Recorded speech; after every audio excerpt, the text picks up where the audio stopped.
लोगों को केमिस्ट्री का एक चैप्टर शुरू करने वाले हैं, कार्बन तथा इसके यौगिक।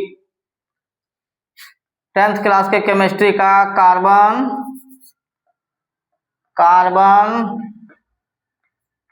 तथा इसके यौगिक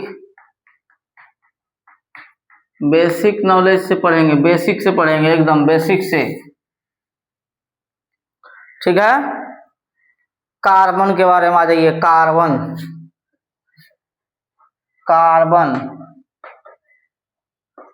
का क्या है? धातु की अधातु की उपधातु। कार्बन जो है बताए थे ना, जिसका अंत में 9 लगा रहेगा वो क्या होगा? अधातु होगा। तो जब जिसका भी अंत में 9 लगा रहता है वो अधातु होता है, और जिसमें यम लगा रहता है, यम हिंदी में यम, तो उसमें वो धातु होता है, वो धातु। और जिसके अंत में 9 लगा रहता है वो प्रायः अधातु होता है, अधातु। ठीक है, तो कार्बन क्या है? धातु या धातु? ये तत्व जो है क्या है? कार्बन अधातु है। ठीक है, कार्बन के बाह्यतम कक्षा में कितने इलेक्ट्रॉन पाए जाते हैं? कार्बन का परमाणु संख्या पहले, कार्बन का परमाणु संख्या, कार्बन का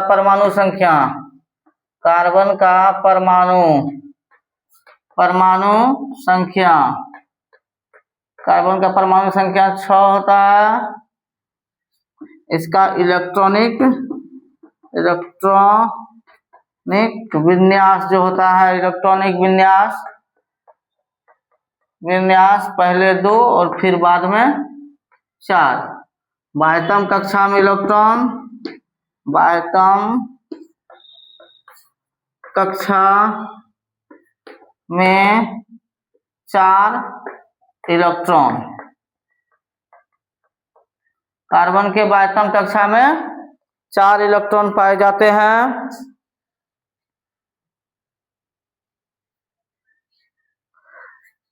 ठीक है, कार्बन जो है वायुमंडल में सबसे अधिक, वायुमंडल में सबसे अधिक तत्व जो है वो कार्बन है। सबसे अधिक कार्बन पाया जाता है। यह कितना % पाया जाता है वायुमंडल में?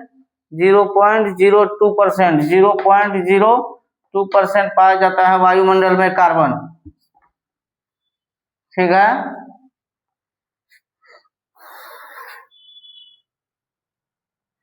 इसका संकेत जो होता है, इसका यौगिक क्या होता है? C होता है। इसका संकेत, कार्बन का संकेत C होता है। कार्बन बहुत चीजों में पाया जाता है। लगभग दुनिया का जितना चीज हम कहे, बहुत सारे तत्व, सभी में जो है कार्बन पाया जाता है। जैसे प्रोटीन, वसा, है ना, प्रोटीन, कार्बोहाइड्रेट,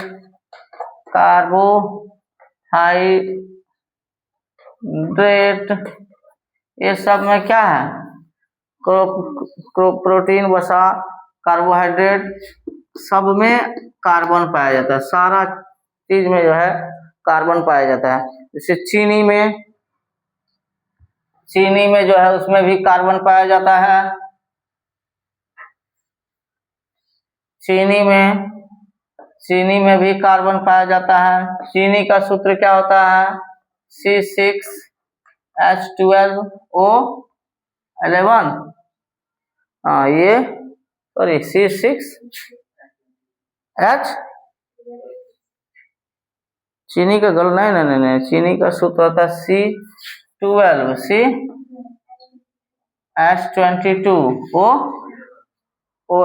ठीक है, ये चीनी का सूत्र होता है। तो चीनी में क्या पाया जाता है? कार्बन पाया जाता है। कागज है, उसमें भी कार्बन पाया जाता है। यानी जिसको भी हम जलाएंगे ना, जिसको भी जलाएंगे, जलने पर जो अवशिष्ट पदार्थ बचता है, अगर वो काला है या उससे धुआं, काला रंग का धुआं निकल रहा है, उसमें क्या है? कार्बन है। कोई भी चीज को जब जलाते हैं हम, उसमें अगर काला धुआं निकल रहा है तो उसमें क्या है? कार्बन है। कार्बन का काम होता है एक अणु को दूसरे अणु से जोड़ करके रखना। बगैर कार्बन का कुछ जुट ही नहीं सकता है। जैसे ये कुर्सी है, अगर इसमें कार्बन नहीं रहेगा तो ये इसे जुट ही नहीं सकेगा। ठीक है, कार्बन जोड़ने का काम करता है। जैसे बेंच है, इसमें भी कार्बन है, क्योंकि इसको भी जलाएंगे तो इसका काला धुआं निकलेगा ही, और उस राख जो बचेगा वो भी काला होता है ना। तो जिसको भी जलाने पर काला धुआं निकलेगा वो क्या है? उसमें कार्बन है। भोजन जो है कार्बन है, वस्त्र में भी, कपड़ा सब में कार्बन है, कुर्सी में कार्बन है, कलम में कार्बन है, लकड़ी में कार्बन है। अब मुक्त अवस्था में पाया जाता है कोयला, हीरा, ग्रेफाइट, फ्लोरीन, ये सब सभी कार्बनिक यौगिक है। यदि कह देगा कि कार्बन का अपरूप,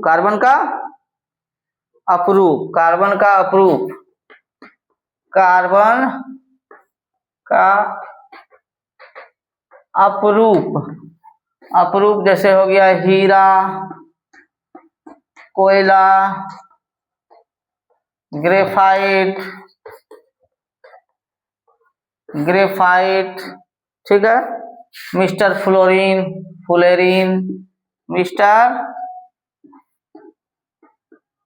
फुलेरिन, ये सभी क्या है? कार्बन का अपरूप है। अब यहाँ से क्वेश्चन लिख रहता है कि ग्रेफाइट किसका अपरूप है? कार्बन का। कोयला किसका अपरूप है? कार्बन का।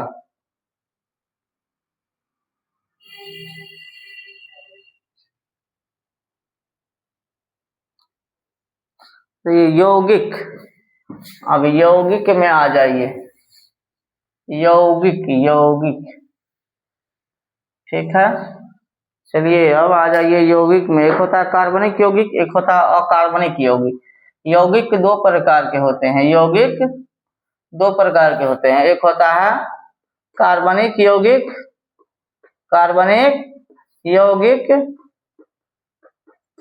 एक होता है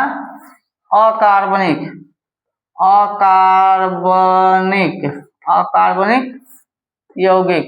ठीक है, एक होता है कार्बनिक यौगिक, एक होता है अकार्बनिक यौगिक। कार्बनिक यौगिक जिसमें कार्बन पाया जाता है, ठीक है, उसको कहेंगे कार्बनिक यौगिक।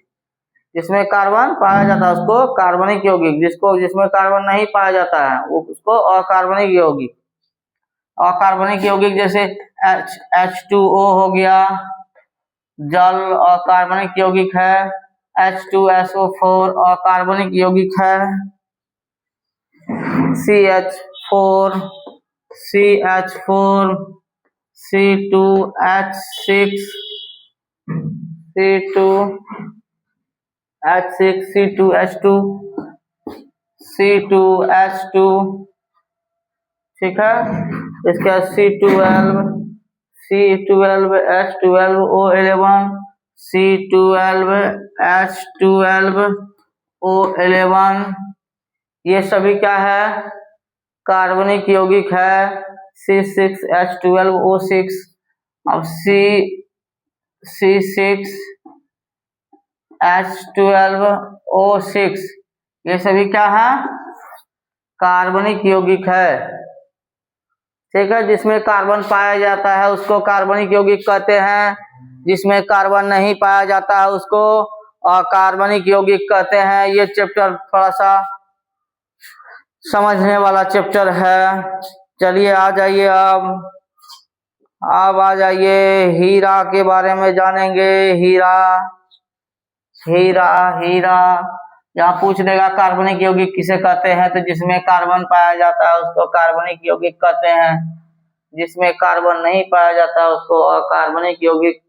हीरा जो है, हीरा सबसे कठोर तत्व है। दुनिया का सबसे कठोर तत्व हीरा है। हीरा को अंग्रेजी में क्या कहते हैं? डायमंड कहते हैं। आकार इसका जो था 3D विमीय, इसका आकार जो है होता है आकार 3D विमीय होता है, विमीय या त्रिविमीय भी बोल सकते हैं, आकार त्रिविमीय। 3D को इधर कर देते हैं, 3D में होता है यहाँ त्रिविमीय होता है आकार, ठीक है। अब जो है हीरा क्या है? अधातु है। हीरा क्या है? कार्बन का प्रूफ है तो हीरा अधातु न होगा, अधातु है हीरा, हीरा अधातु है। उसके बाद में आ जाइए, संसार का सबसे कठोर तत्व हीरा है। संसार का सबसे कठोर तत्व, संसार का सबसे कठोर तत्व हीरा है। संसार का सबसे कठोर तत्व हीरा है। अपवर्तनांक, हीरा का अपवर्तनांक, हीरा का अपवर्तनांक,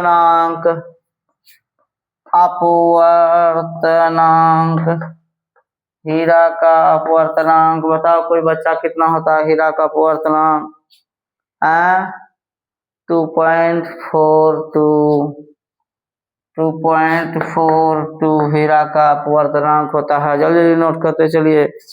हीरा विद्युत तथा उष्मा के कुचालक होते हैं। हीरा विद्युत तथा उष्मा के कुचालक होते हैं। हीरा विद्युत तथा उष्मा के कुचालक होते हैं। हीरा विद्युत तथा उष्मा के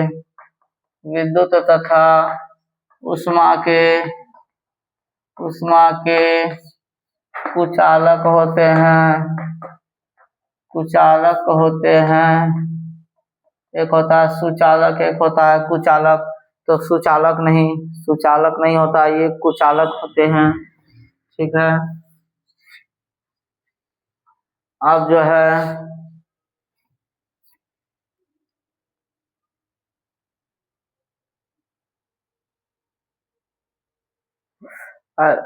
इसमें प्रत्येक कार्बन के 3 इलेक्ट्रॉन, इसमें प्रत्येक कार्बन के 3 इलेक्ट्रॉन सह संयोजक बंधन बनाते हैं तथा 1 इलेक्ट्रॉन सहसंयोजक बंधन बनाते हैं तथा सहसंयोजक बंधन बनाते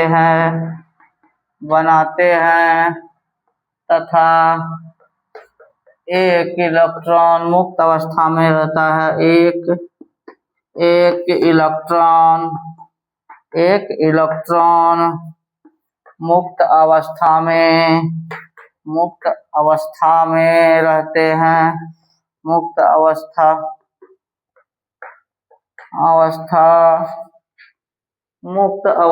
में रहता है। मुक्त अवस्था में रहता है। अब देखो कहता हीरा जो है, हीरा कार्बन का प्रूफ होता है।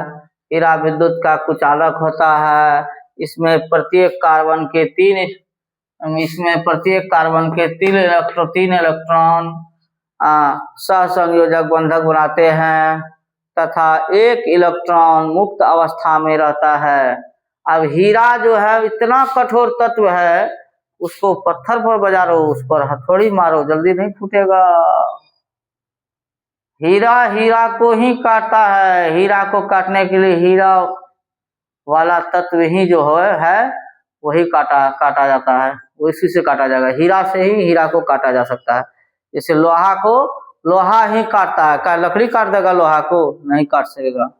उसी प्रकार से हीरा को हीरा से ही काटा जाता है। ठीक है, अब आ जाइए, कोयला किसका अप्रूप है जी, बताओ तो।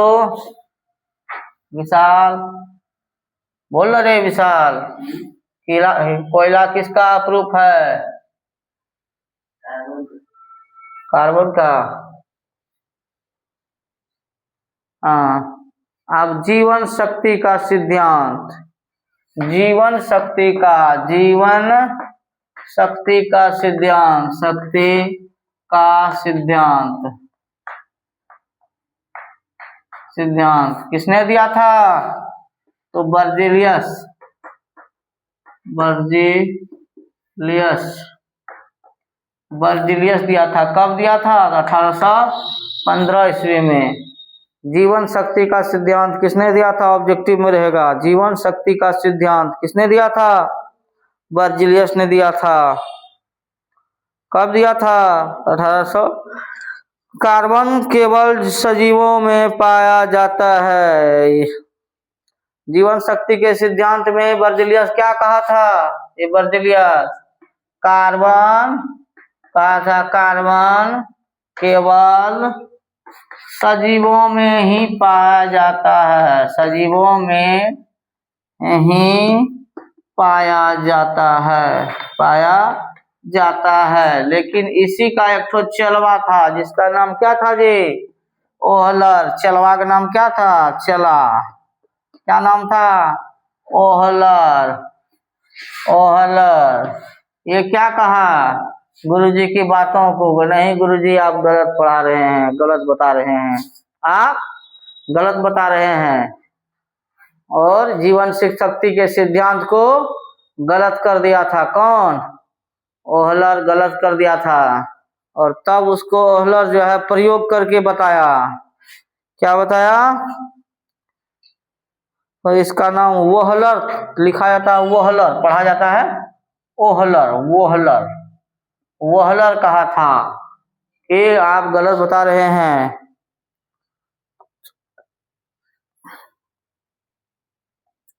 ओहलर कहा बर्जिलियस को, अपने गुरुजी को, कि आप जो ये जीवन शक्ति का सिद्धांत दिए हैं, मैं इसको गलत काटता हूं, मैं इसको गलत काटता हूं और आपको प्रूफ करके भी दिखाता हूं।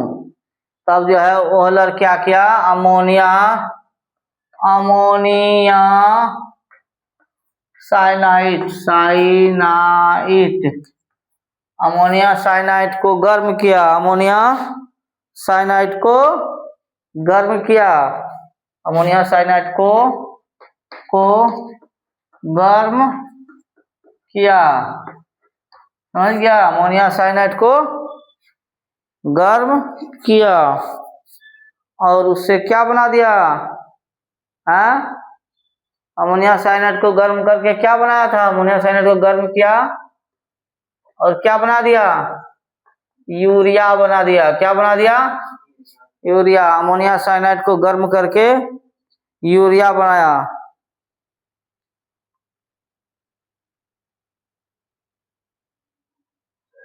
ठीक है,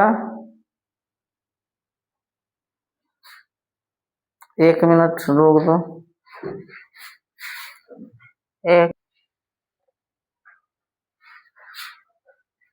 ठीक, चालू। प्रयोगशाला में मेथेन को कौन बनाया था? सबसे पहले प्रयोगशाला में, प्रयोगशाला में मेथेन को बनाया था। कौन बनाया था? लब्बांजे। हाँ, किसने बनाया था? बर्थेलो बनाया था, लब्बांजे नहीं बनाया था। बर्थेलो, बर्थेलो, एक ऊपर एक, बर्थेलो बनाया था। आप देखो, एक साइंटिस्ट था लब्बांजे, लब्बांजे क्या था? लब्बांजे,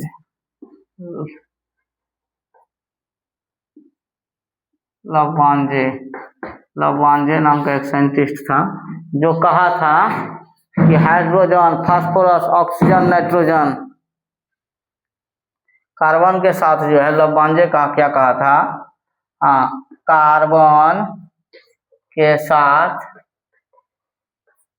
hydrogen, hydrogen, oxygen, oxygen, phosphorus, hydrogen, oxygen, phosphorus, nitrogen, nitrogen, nitrogen, ये सभी आएगा, समझ गया, अकेले नहीं आएगा। जब भी कार्बन आएगा तो कार्बन के साथ में कोई ना कोई जरूर आएगा, हाइड्रोजन आ जाए या ऑक्सीजन आ जाए या फास्फोरस आ जाए या नाइट्रोजन आ जाए, समझ गया। अब संसार में कितने कार्बनिक यौगिक अभी तक बन गए हैं? बहुत बन गए हैं, असंख्य कहो, 60 लाख से भी ज्यादा कार्बनिक यौगिक बनाया गया है, समझ गया। कार्बन का अप्रूप हीरा और ग्रेफाइट। कार्बन के शुद्धतम अप्रूप क्या है? कार्बन के शुद्धतम अप्रूप मिस्टर फ्लोरीन, मिस्टर फ्लोरिनरी, फ्लोरीन। मिस्टर बंकिम अलग है, बंकिम उसका नाम है, पहले कहीं लिखा दिए थे मिस्टर फ्लोरीन, नहीं, मिस्टर बंकिम होता है। फ्लोरीन को फ्लोरीन ही बोला जाता है, समझ गया। तो कार्बन का शुद्धतम अप्रूप, कार्बन का शुद्धतम अपरूप क्या है? कार्बन का शुद्धतम अपरूप है फ्लोरीन, समझ गया। आगा पढ़ाएंगे मिस्टर बंकिम,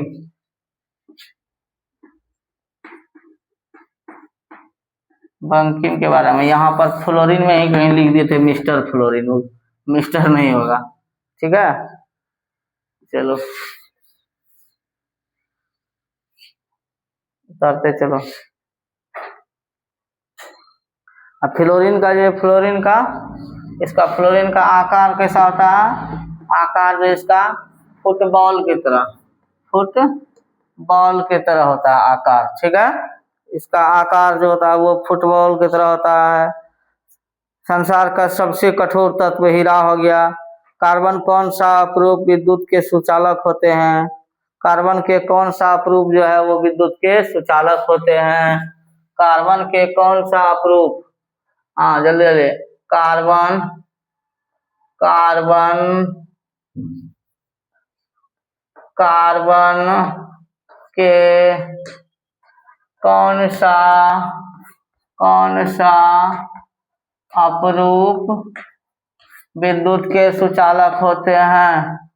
विद्युत के सुचालक होते हैं, सुचालक होते हैं, वो है ग्रेफाइट। ग्रेफाइट जो है विद्युत के सुचालक होते हैं, ग्रेफाइट। सबसे अधिक अपवर्तनांक किसका है? तो हीरा का है। हीरा का अपवर्तनांक कितना है जी? 2.42 है। ग्रेफाइट विद्युत के क्या होते हैं? सुचालक, कुचालक, अर्धचालक, विद्युत के सुचालक। ग्रेफाइट एक एकलौता है जो अधातु होते हुए विद्युत के सुचालक होते हैं। रासायनिक बंधन कितने प्रकार के होते हैं? रासायनिक बंधन 2 प्रकार के होते हैं,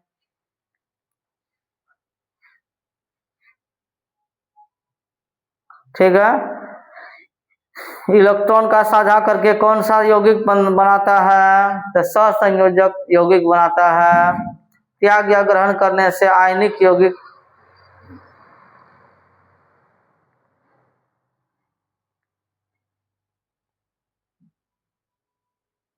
तो उतार लिया।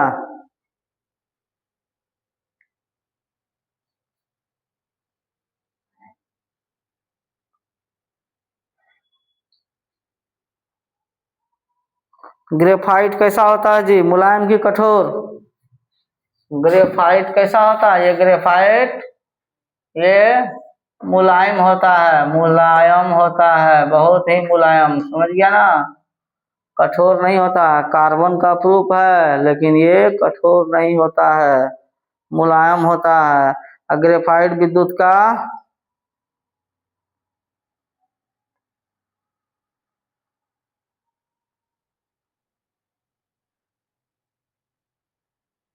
अब एक बात, बंक मिस्टर का फ्लोरीन का दूसरा नाम है, ये बंक मिस्टर जो है, बंक मिस्टर चलो, बंक मिस्टर जो है वो फ्लोरीन का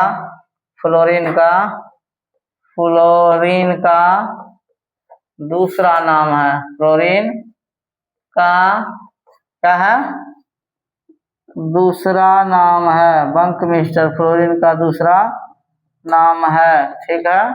इसीलिए इसको मिस्टर फ्लोरीन कह दिया तो कोनो बात नहीं, क्योंकि उसी का नाम ना है दूसरा, ठीक?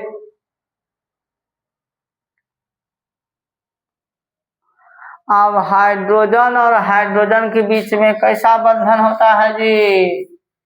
एकल बंधन होता है। हाइड्रोजन और हाइड्रोजन के बीच में, ऑक्सीजन और ऑक्सीजन के बीच में द्विबंधन होता है। नाइट्रोजन और नाइट्रोजन के बीच में त्रिबंधन होता है, ठीक है?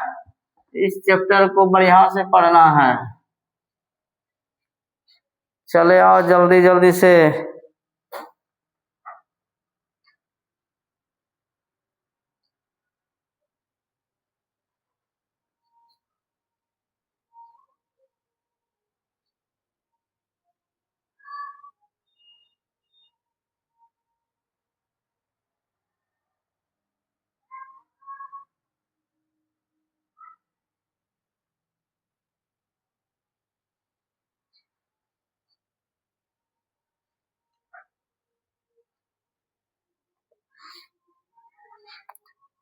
चलो जल्दी करो, ठीक है? हाइड्रोकार्बन, अब आ जाओ हाइड्रोकार्बन, हाइड्रोकार्बन,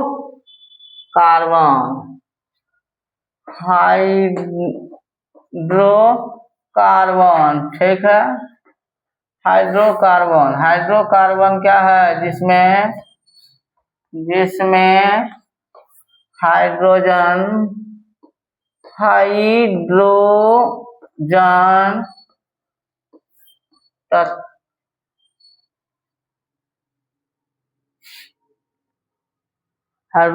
तथा कार्बन, हाइड्रोजन तथा कार्बन से मिलके बने यौगिक को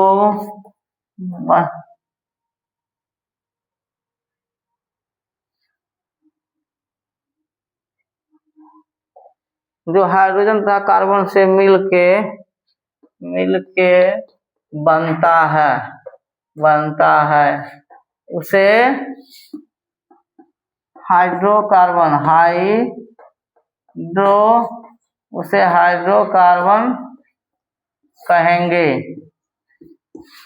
कहते हैं हाइड्रोकार्बन, ठीक है?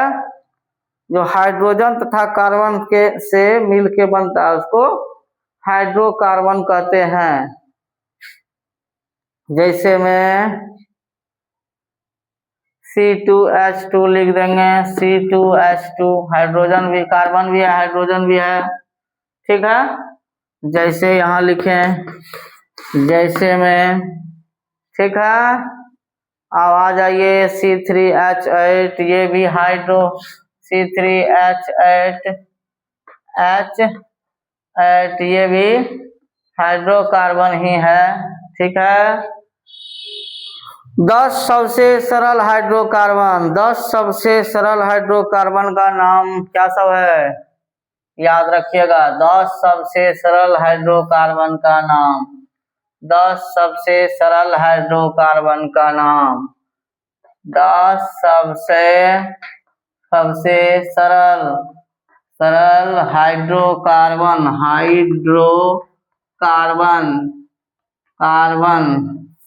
का नाम। 10 सबसे सरल हाइड्रोकार्बन का नाम। चलो, methane, ethane, propane. Methane, ethane, propane. Methane, ethane, propane. Methane, ethane, propane. CH4, C2H6, C3H8, butane, pentane, hexane. Butane, pentane,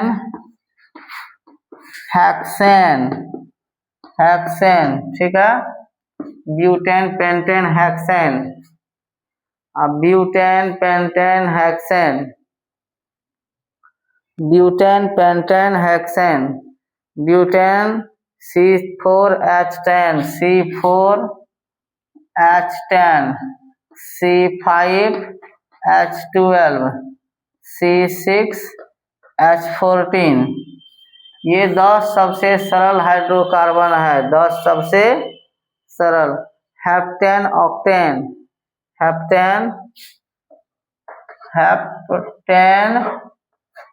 और ऑक्टेन।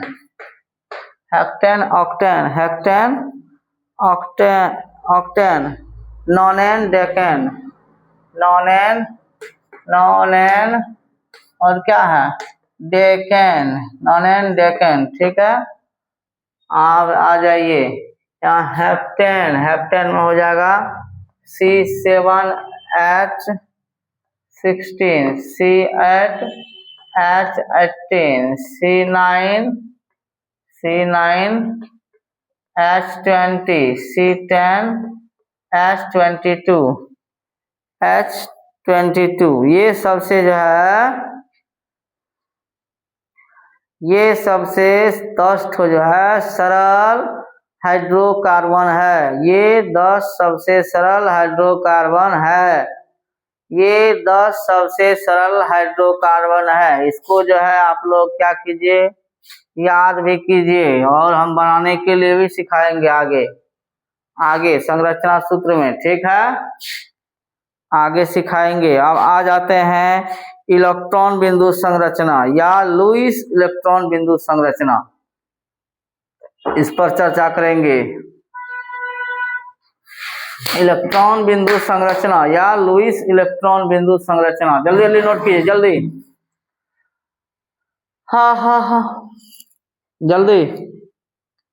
ये 10 सबसे सरल हाइड्रोकार्बन है।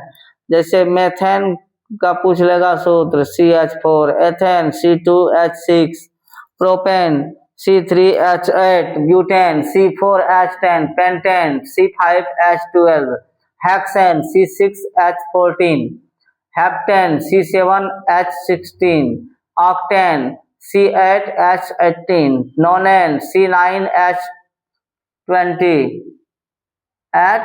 वहाँ 20 लिखे हैं, क्या लिखा गया, ये 20 है, H20। ठीक है, अब होगा डेकेन C10H22, C10H22। ये 10 सबसे सरल क्या है, इलेक्ट्रॉन बिंदु संरचना, जिसको लुईस इलेक्ट्रॉन बिंदु संरचना भी कहते हैं। लुईस इलेक्ट्रॉन बिंदु संरचना भी कहते हैं।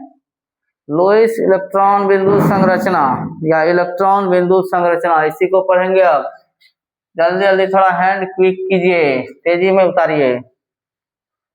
ये चैप्टर थोड़ा सा और सब चैप्टर से हट के है। इलेक्ट्रॉन बिंदु संरचना, इलेक्ट्रॉन बिंदु संरचना। इसका दूसरा नाम लुईस इलेक्ट्रॉन बिंदु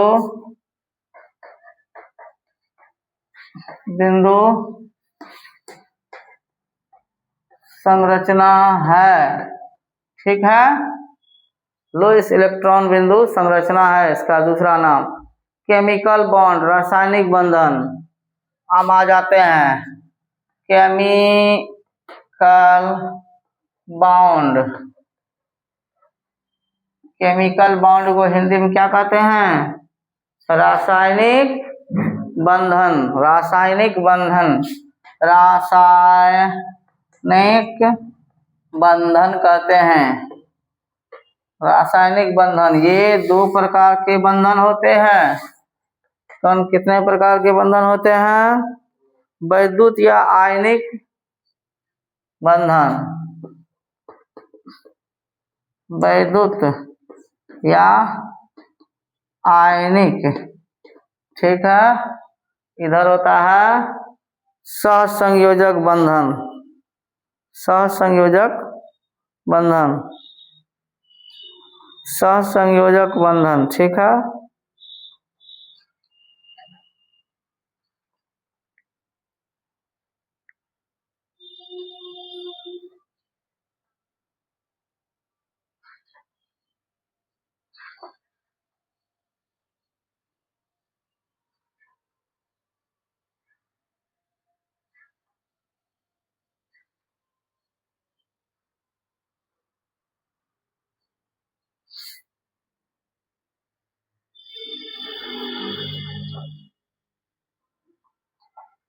ठीक है, जल्दी जल्दी नोट कीजिए।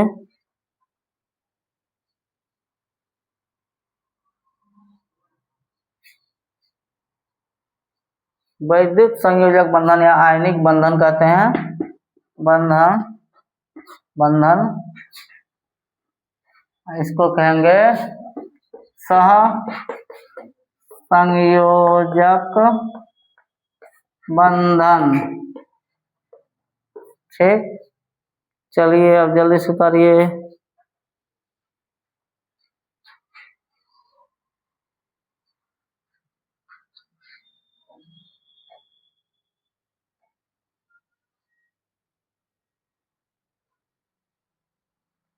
इसमें क्या होता है? त्याग या ग्रहण। इसमें होता है त्याग या ग्रहण करके बनाता है। ठीक है, इसमें क्या होता है? इसमें साझा करता है। क्या करता है जी? साझा करके, साझा करके। ठीक है, साझा करके ये बंधन बनाता है। सहसंयोजक बंधन जो है वो साझा करता है, और वैद्युत आयनिक बंधन जो है वो त्याग करता है या ग्रहण करके बनाता है। ठीक है,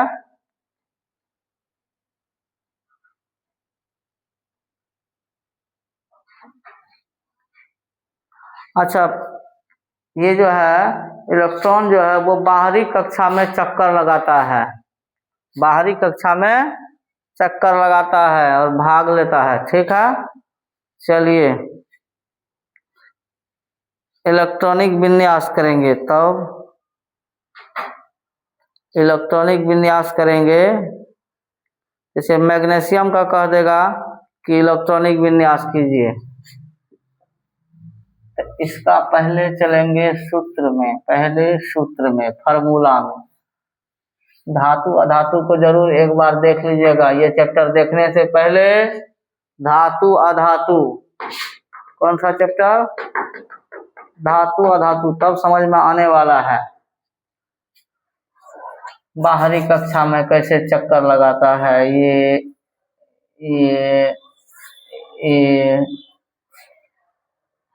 है ना। धातु अधातु को देख लीजिएगा जरूर, तब जाकर के समझ में आने वाला है, नहीं तो समझ में आने वाला नहीं है।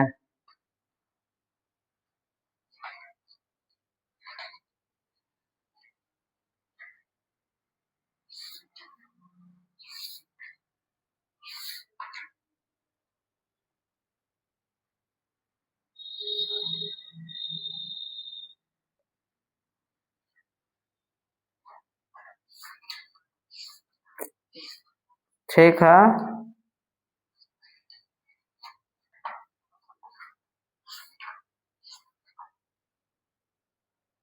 अब बाह्यतम कक्षा में अधिकतम इलेक्ट्रॉन की संख्या के लिए सूत्र है। कक्षा में अधिकतम इलेक्ट्रॉन की संख्या कैसे पता चलेगा? इसका सूत्र है 2n स्क्वायर। जैसे इसमें होगा KLMN, 4 कक्षा होता है, KLM और फिर हो जाएगा N, KLMN। ठीक है। तो जैसे n का मान के चलिए, n का मान 1 रख लेंगे तो यहाँ क्या हो जाएगा? 2n स्क्वायर है सूत्र में, तो ये हो गया 2 गुना 1 गुना 1, 1 हो गया 2। पहला कक्षा में कितना इलेक्ट्रॉन? 2 इलेक्ट्रॉन। ठीक है। फिर n का मान अगर हम मान के चलिए कि n बराबर 2 रख लें तो यहाँ 2n स्क्वायर होगा, यानी 2 इंटू 2 का स्क्वायर होगा। तो ये हो जाएगा कितना? 2 गुना 4, 4 गुना। दूसरा कक्षा में कितना इलेक्ट्रॉन होगा? 8।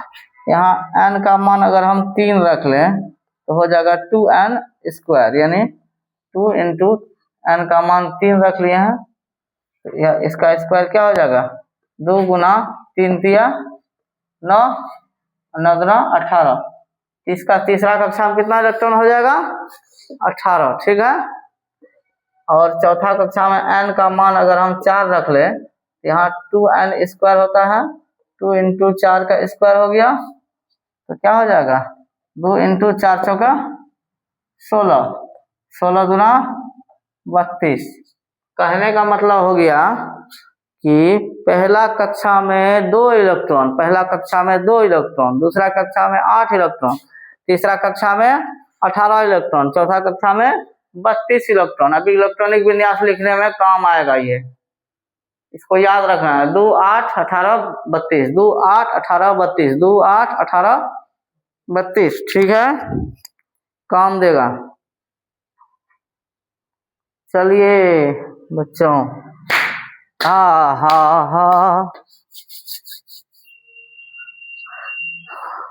तब बताइए आप लोगों को समझ में आ रहा है कि नहीं आ रहा है? समझ में नहीं आ रहा है तो कमेंट करके जरूर बताइए, हम समझाने की कोशिश करेंगे। आप लोग जो है मेरा वीडियो को लाइक शेयर कीजिए, किसी तरह से चैनल को मोनेटाइज करवाइए। अभी मेरा नया वीडियो आ रहा है, इसलिए करके जो है थोड़ा सा पिक्चर क्वालिटी नहीं, अगर चैनल मोनेटाइज हो जाता है तो आपको बेहतर से बेहतर देने का प्रयास करूंगा। बहुत जल्द हम लोग कुछ नया करने का तैयारी कर रहे हैं। इस चैप्टर कार्बन तथा उसके यौगिक देखने से पहले एक बार धातु और अधातु का जरूर वीडियो देखिएगा। मेटल एंड नॉन मेटल का वीडियो जो है थोड़ा सा लंबा हो जाएगा। कोशिश हम कर रहे हैं कि जल्द से जल्द ये चैप्टर समाप्त हो जाए। ठीक है दोस्तों, चलिए, हो गया? लिख लिए हो?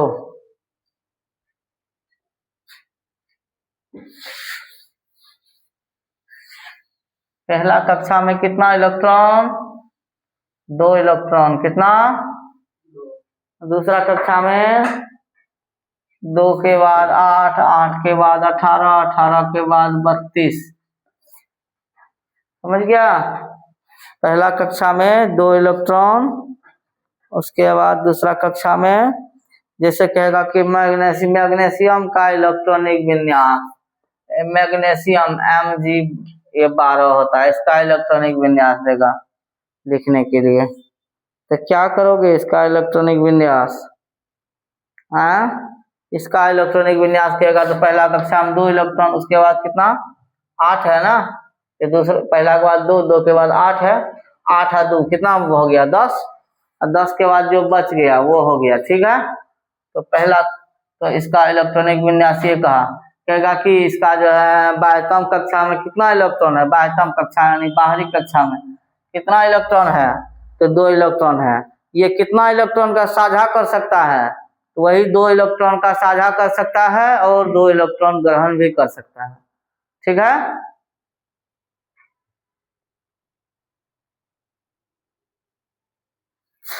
अभी ये जानेंगे कि पहला कक्षा में कितना इलेक्ट्रॉन। ठीक, पहला कक्षा में अब जो है फिर हम आ जाएंगे सोडियम का इलेक्ट्रॉनिक विन्यास लिखेंगे। सोडियम Na11 होता है, इसका पहला कक्षा में 2, इसके बाद 8, 8 2 10 1 11। बाह्यतम कक्षा में कितना इलेक्ट्रॉन होगा इसका, बाह्यतम कक्षा में, बाह्यतम कक्षा में,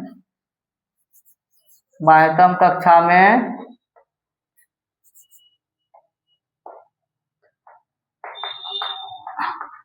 इलेक्ट्रॉन की संख्या। ठीक है, बाह्यतम कक्षा में इलेक्ट्रॉन की संख्या। यदि कह देगा सल्फर, सल्फर का कितना होता है जी, S16, इसका 2, 2 के बाद 8, 8 2 10, 10 6 16। बाह्यतम कक्षा में कितना इलेक्ट्रॉन, 6 इलेक्ट्रॉन। क्लोरीन Cl17 होता है, क्लोरीन का 2, 8 और 10, 10 और 7 17। कितना इलेक्ट्रॉन बाह्यतम कक्षा में, बाह्यतम कक्षा का बहुत ध्यान रखना है, संयोजकता लिखने में काम आएगा। ठीक, ये तो रहने दीजिए।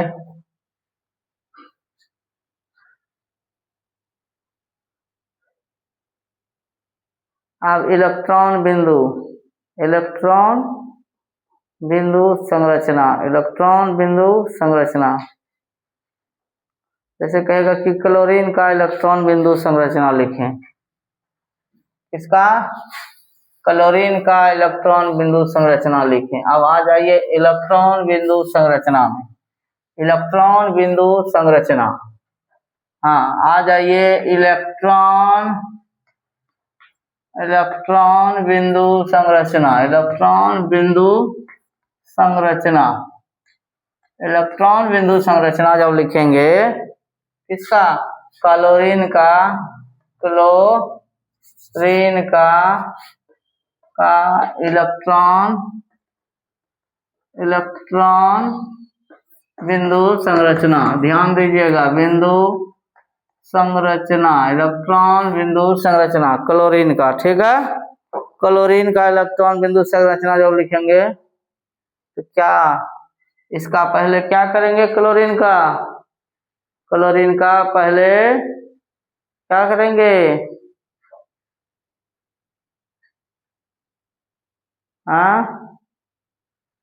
क्लोरीन का क्या करेंगे, पहले इलेक्ट्रॉनिक विन्यास करेंगे। क्लोरीन होता है 17, तो यहाँ 17 का लिखेंगे 2, 2 के बाद 8, 8 के बाद 7। ठीक है, 17। तो अब देखिए अष्टक पुराने के लिए क्लोरीन जो है, क्लोरीन का जब हम अष्टक पुराएंगे तो इधर लिखेंगे 2, इधर लिखेंगे 2, 4, यहाँ लिखेंगे 2, या यहाँ लिख दो 2, 1, यहाँ लिख दो 2, 2 2 4 2 2 4 2 6 1 7 हो गया। इधर भी लिख देंगे, चलो 2 2 2 2 2 2, इधर 1। तो इधर कितना है, बाह्यतम कक्षा में 7 इलेक्ट्रॉन है क्लोरीन का, तो बाह्यतम कक्षा में जितना इलेक्ट्रॉन है उतना यहाँ इलेक्ट्रॉन बिंदु संरचना, इतना ये पॉइंट बिंदा बिंदा देंगे, 1 2 3 4 5 6, यहाँ 1 7 है।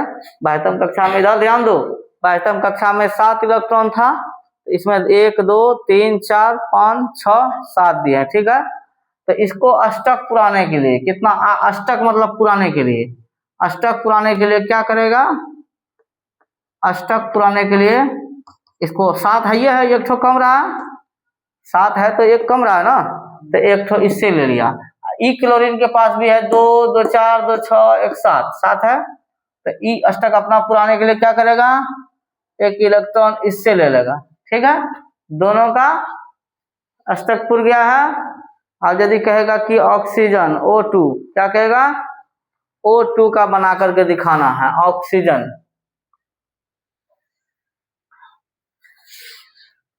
अष्टक पुराएगा, सभी का अष्टक पुराना। इलेक्ट्रॉन बिंदु संरचना में जो अष्टक का ध्यान रखा जाता है, अष्टक पुराग्नि।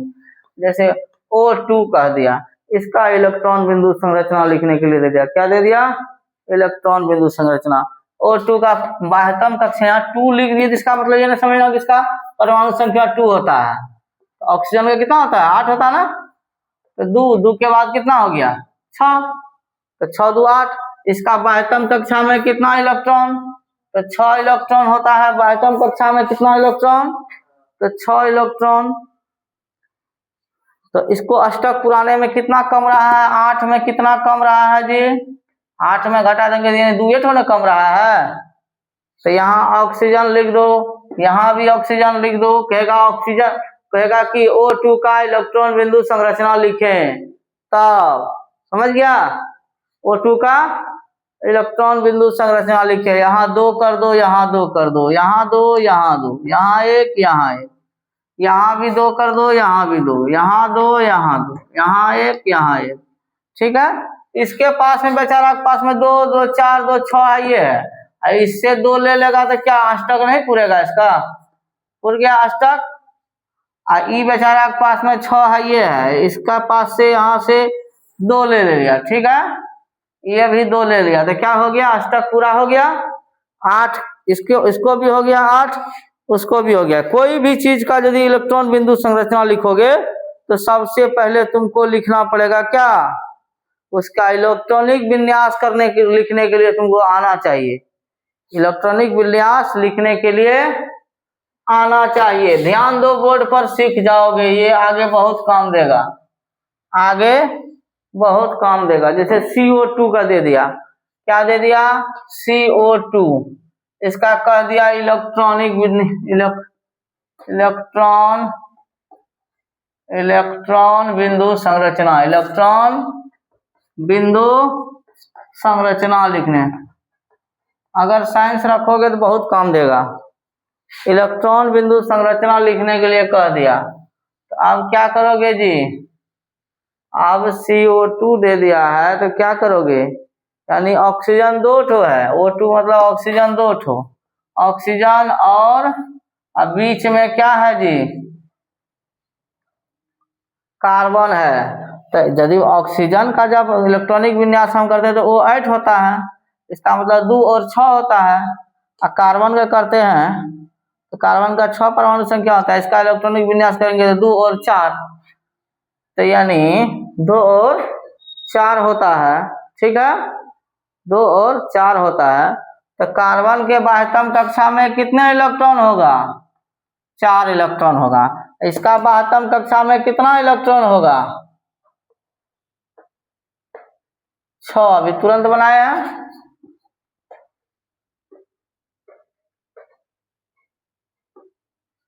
आप देखो, कार्बन को 8 पुराने के लिए कितना चाहिए, कार्बन 4 है इसके पास, 2 ठो इससे ले लेगा, 6 हो गया, और 2 ठो इससे ले लेगा, 8 पुर गया कार्बन का, कोई दिक्कत नहीं है। ध्यान दो, बोर्ड पर लिखना बाद में।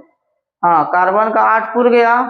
अब ऑक्सीजन के पास में 1 2 3 4 5 6 है, 6 है। ई बेचारा जब अपना अष्टक पुराएगा तो ई कहेगा हम भी तुमसे लेंगे 2 ठो, क्योंकि तुम भी हमसे लिया था 2 ठो।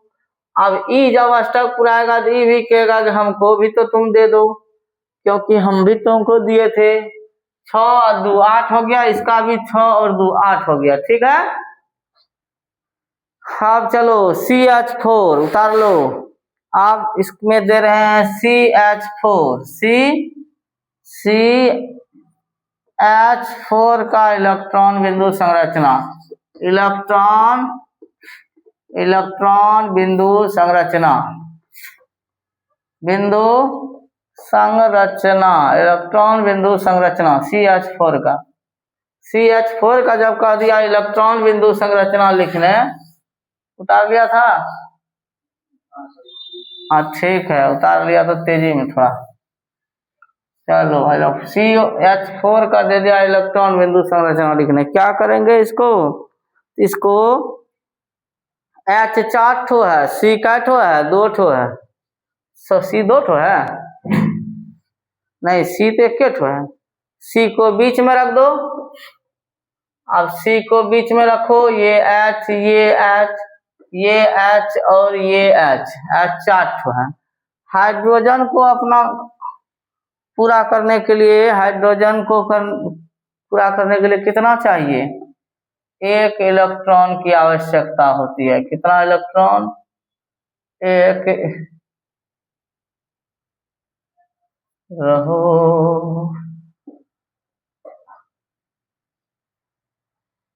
हुआ जी? हुआ जी कि नहीं हुआ जी? नहीं हुआ जी। पहले कार्बन को 4 दे दो, कार्बन को 4 दे दिए, कार्बन को सटा के 4 दे दो। इसका यहाँ 4 दे दिए हैं, कार्बन का 4 यहाँ दे दिए हैं, कार्बन का 4 यहाँ दे दिए हैं, ये कार्बन का 4 यहाँ दे दिए, ये यहाँ दे दिए, ये यहाँ दे दिए। ठीक है, अब इस हाइड्रोजन को भी 1 दो,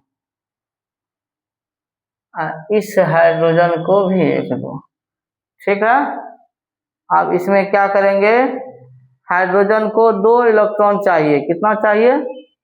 2 इलेक्ट्रॉन चाहिए। ठीक है, तो एक अपने पास इसको हाइये है, तो ये क्या करेगा? इससे 1 लेगा, इस हाइड्रोजन को 1 हाइये है, तो ये क्या करेगा? 1 लेगा, इसको भी 1 हाइये है, तो ये क्या, इसको भी हाइये है 1 ठो, तो ये क्या लेगा? 1 ठो लेगा। अब कार्बन को कितना चाहिए जी? कार्बन को 4 है, 1 2 3 4 है। इसको अष्टक, हाइड्रोजन जो है अष्टक पूरा नहीं करता, ये 2 ही इसको चाहिए। कितना? 2 ही चाहिए। ठीक है, तो हाइड्रोजन का जब इलेक्ट्रॉनिक विन्यास लिखेंगे तो मान के चलो हाइड्रोजन परमाणु संख्या 1 होता है, इसमें 1 हो गया। इसको ये पहले कक्षा में यदि आ जाएगा तो इसमें 2 होता है, तो 2 में 1 इसको है ना, तो 1 ना चाहिए। पहला कक्षा में 2 इलेक्ट्रॉन, दूसरा कक्षा में 8 इलेक्ट्रॉन, तीसरा कक्षा में 18 इलेक्ट्रॉन, चौथा कक्षा में 32 इलेक्ट्रॉन। पहले समझा दिए हैं, ध्यान दो। तो इसके पास में 1 हाइये है, तो 1 ना चाहिए इसको, तो इसीलिए 1 इससे ले लिया, 2 हो गया इसका। ठीक है, तो अब हमको ये कार्बन को चाहिए 1 2 3 4 इलेक्ट्रॉन इसको है। अष्टक जब पूरा करेगा तो इसको 4 इलेक्ट्रॉन घट रहा है, तो ये चारों से ले लिया 1 ठो करके, तो इसका भी पूर गया 4। ठीक, चलो उतार लो। अब जो है थोड़ा सा चौक लाना पड़ेगा, जल्दी जल्दी उतार लीजिए। ये चैप्टर खत्म तो नहीं हो सकेगा आज, फिर भी आगे कर देते हैं ताकि ज्यादा प्रॉब्लम ना हो। बड़ा लंबा क्लास होता है और समझाने वाला क्लास होता है, ये समझने वाला क्लास है। चलिए ठीक है, अब जो है इसको मिटा दें। ठीक है, मिटा देते हैं।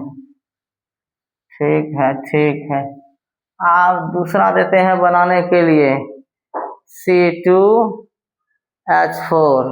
अब C2H4 ये बनाने के लिए देते हैं, यानी बीच में क्या है? C है, H कहाँ है? बाहर H है, बाहर में H है, बाहर में। ठीक है, तो अब इसको जब बनाएंगे तो क्या करेंगे? कार्बन के बीच में कितना इलेक्ट्रॉन? इसमें 4 चाहिए इसको ना, 2 3 4। कार्बन को कितना चाहिए? 4 चाहिए ना। ठीक है, कार्बन को 4 चाहिए, इसको भी, ये भी कार्बन को कितना? 4। ठीक है, इसके पास में एक, इसके पास में एक, इसके पास में, इसके पास में एक। इसको जब 2 चाहिए तो ये एक यहाँ से ले लिया, ठीक है।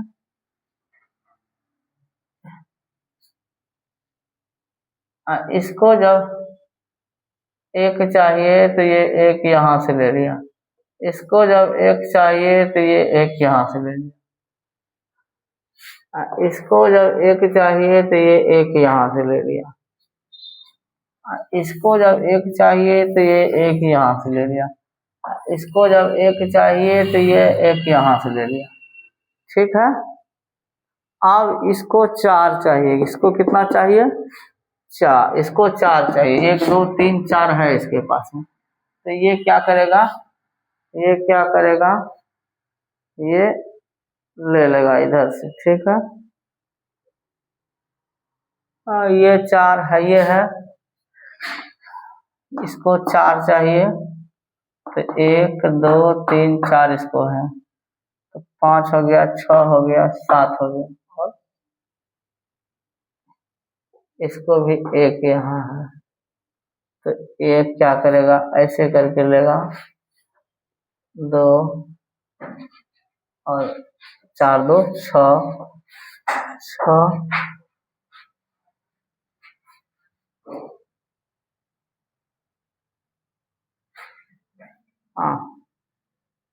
4 2 6 6 और 2 8 पूरा लिया, ये पूरा लिया। अब इस वाला कार्बन को चाहिए 1 2 3 4, यहाँ 4 है, तो इस वाला को जब 4 चाहिए तो ये 2 6 6 1 7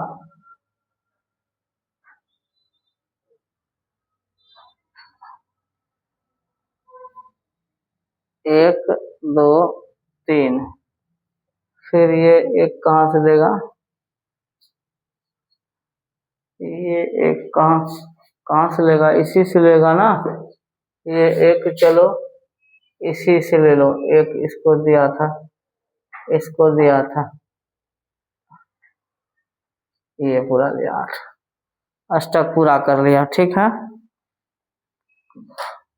अब आ जाएंगे संरचना सूत्र में। थोड़ा सा और इसमें आप लोगों को देंगे बनाने, इसमें देंगे बनाने, बना करके दिखाइएगा। बना करके HW में दे रहे हैं, बना करके लाना। HW में दे रहे हैं C2H6 C2H6 वाला बना के दिखाना, ठीक है। उसके बाद दे रहे हैं AlCl3 ये बनाना है इलेक्ट्रॉन बिंदु संरचना, ठीक है। आज का वीडियो यहीं पर एंड करेंगे। अब फिर नेक्स्ट क्लास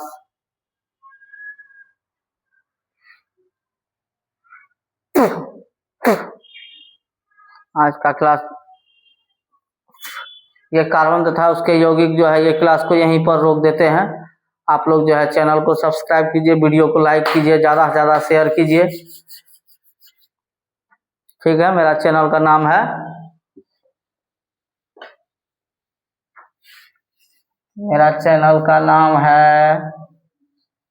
नाम लिख देते हैं बोर्ड पे,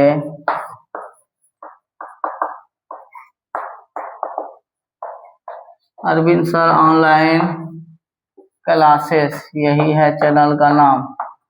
इसको जाकर के ज़्यादा से ज़्यादा वीडियो देखिए और सब्सक्राइब कीजिए। रोक दीजिए वीडियो को।